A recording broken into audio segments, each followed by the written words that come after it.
Alrighty, y'all. How you going? We're going to be taking a look at some facts, some maps, some data, and other things about Australia. After all this time, hopefully stuff that I still don't know about. Stuff that maybe you and I can learn in this video. Let's check it out. And first up, we're looking at the average home price in Australian states. And this is actually in US dollars, okay? So take these numbers. They're going to be in US dollars. These numbers would actually just be, slightly higher if they were in Australian dollars. And if we look at this, I mean, holy smokes, definitely a housing crisis going on pretty much everywhere that I've heard of from so many different people in various places around the world. I think that's just a harsh reality we're all dealing with. But man, Australia, I've heard, is just very expensive lately, right? When it comes to homes. I mean, look at these. New South Wales coming in a top spot. 763,000 average home price. That's actually insane. Now, I'm sure that Sydney would be the most expensive, right? Sydney and those surrounding areas are going to really kind of raise that average up because there's so many people there. There's so many homes there. And, of course, they're going to be a lot more expensive than perhaps somewhere in a home like way inland here where not many people live. It's still crazy to think how high that average is. Coming in at second is actually still within that land. We have the ACT, right? The Australian Capital Territory. They're pretty pricey as well, 647,000 US dollar average. And then after that, it goes Victoria and what else? Queensland coming in after that, and then everywhere else kind of in the same ballpark with, I guess, Northern Territory being by far the cheapest, especially when you consider that it's about half or maybe actually less than half of what New South Wales averages. So yeah, not the first time we've heard this. I know that everyone's well aware that homes are just really expensive, and it's kind of a freaky thing, especially for young folks. Home ownership is becoming more and more of a dream and not really reality sometimes, and that's pretty crazy. I don't know. I guess we just got to see with time how we're going to kind of level this out. Like, how do we get out of this, right? It's kind of crazy. And if you actually take the average of all these just for the whole country as a whole, the average home price is $603,000. We should look up, since this is in US dollars, we should look up what the US average is. I would just be curious to see what it is. Maybe I'll look up like Canada too, a couple countries, and see, what they come up with. Of course, it's got to take it with a grain of salt too, because I don't know if like certain sources will have different numbers, but let's just look for fun. So again, this is for the whole US. I know this number is kind of hard to come up with, and I'm sure varies by different metrics, different sources. But this first thing that comes up from Rocket Homes for 2023, 1 year newer, I suppose, than that number for the Australian one. This average is 416,000. So, wow, that's actually quite a lot lower than Australia. Wow, are you shocked by that? Were the numbers, did you think it was going to be closer than that?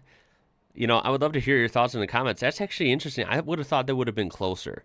I would have probably guessed, if I had to bet on it, I would have probably guessed Australia would have been slightly more expensive, but not that much more. Like, wow. Again, take it with a grain of salt, but that's pretty interesting. Now, this is crazy. Look at Canada. It comes up with $750,000.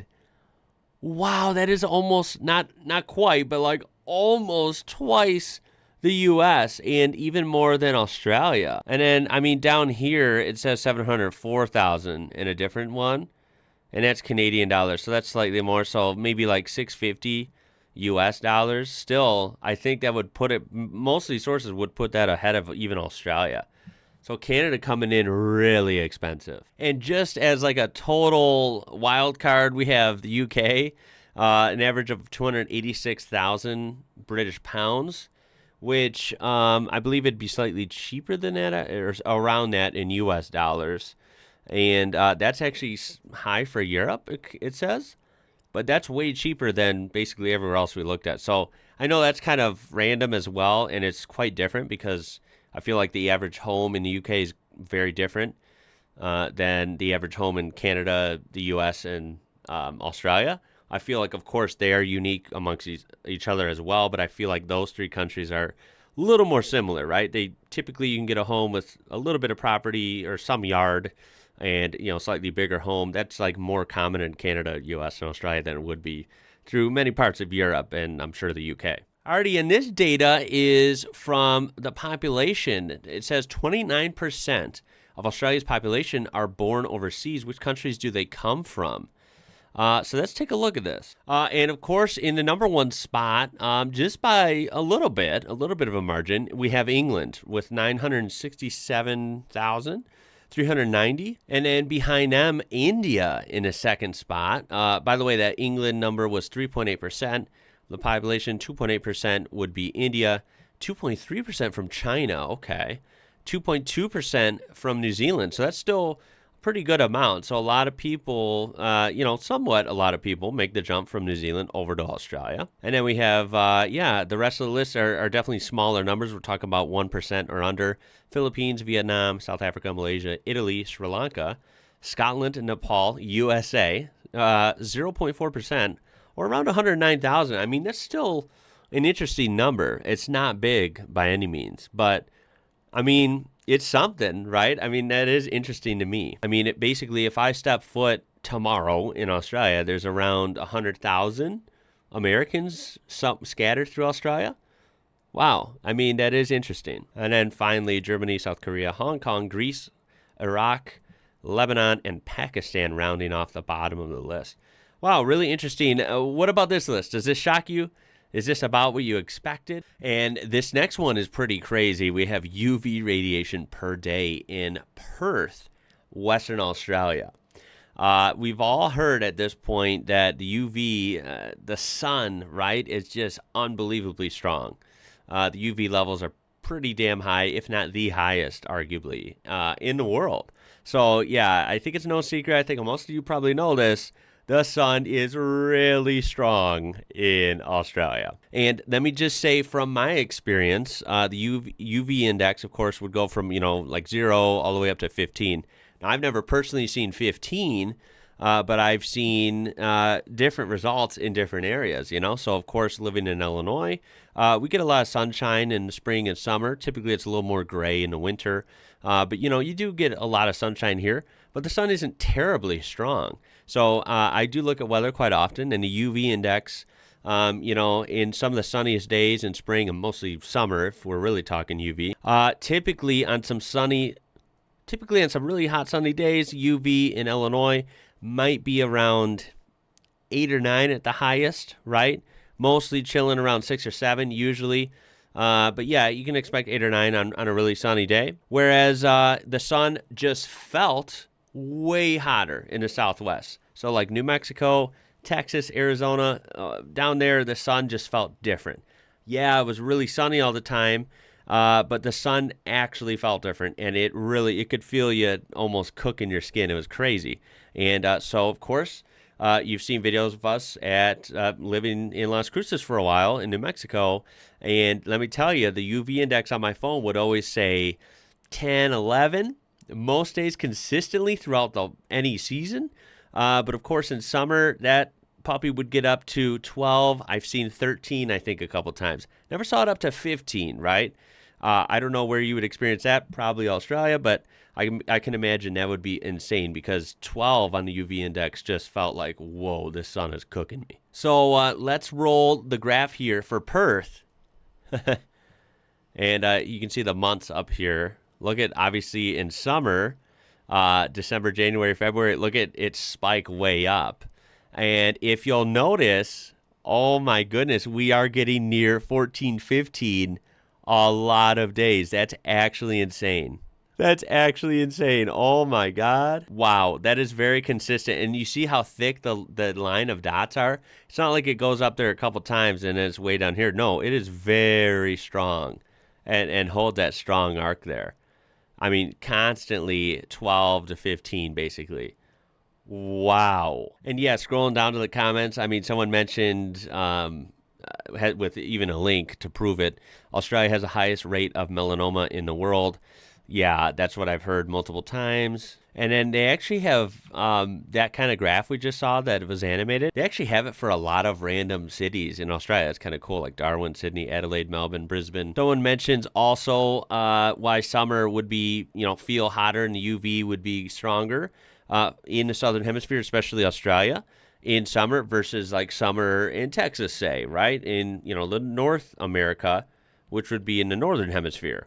And that is because the Earth is also 5 million kilometers closer to the sun in January than it is in July due to a slightly elliptical orbit. It also leads to a 7% increase in sunlight intensity. And yeah, I've heard that before. The southern hemisphere in summer, in that January timeline, is just insanely hot, right? Basically, what we can draw from this is you could safely say and factually say, in Australia, when it's hot and that sun is out, the Australian sun hits different. It really does. Now, this is really cool. We have a shaded relief map of Australia rendered from 3D data in satellite imagery. And if we take a closer look at this, I mean, this is really cool. I think these are always fascinating. I mean, this one really, I think, paints a pretty good picture when you see all the different colors. You see clear as day, I mean, where the very arid, dry regions are, and then you see how, basically lush it looks on the coast, especially the East Coast. I mean, there's no wonder why so much of the population is over here. It's almost like it's showing you where the population is just by how you can see how the land and, how green it is. It's kind of funny, right? Look at Tasmania down here. It looks very dark green, and you can see it's not flat, right? Meanwhile, over here on, I believe this is the Nullarbor, right? I mean, if we zoom in on this, I mean, look how flat the Nullarbor is. That's actually insane, right?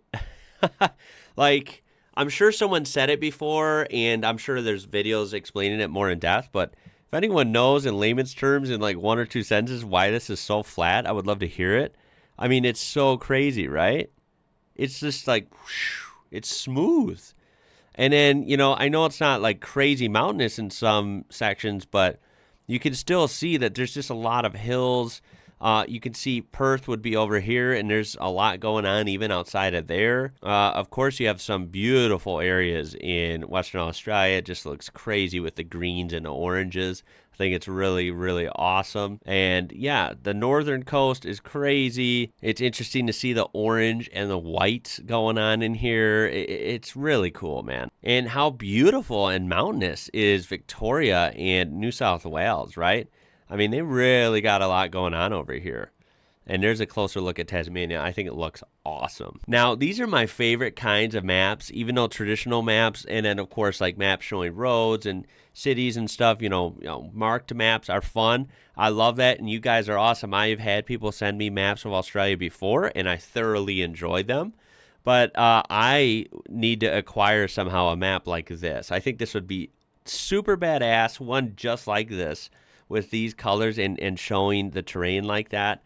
I think that would be really cool to have framed like here in the studio or something. I mean, this is next level cool. Now, this is kind of interesting. This is ranking countries on how many scientific articles they publish yearly in relation to their population. And if we notice, this goes from 2000 to 2020. First of all, Switzerland, whoa, they're in first the whole time. Like, wow, with 267 approximately.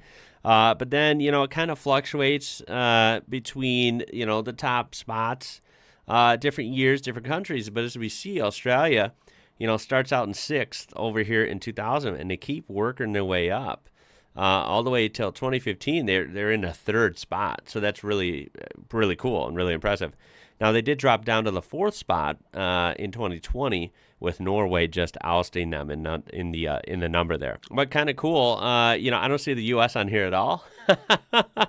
Let's see. New Zealand is also on here, almost in the top 10, up and down. So yeah, Australia, and a lot. Norway, Denmark, Switzerland, Singapore, even making some contributions in the scientific sector. And for some more data, we'll end it with some randoms, and then that'll be the end of the video here. This one's kind of cool.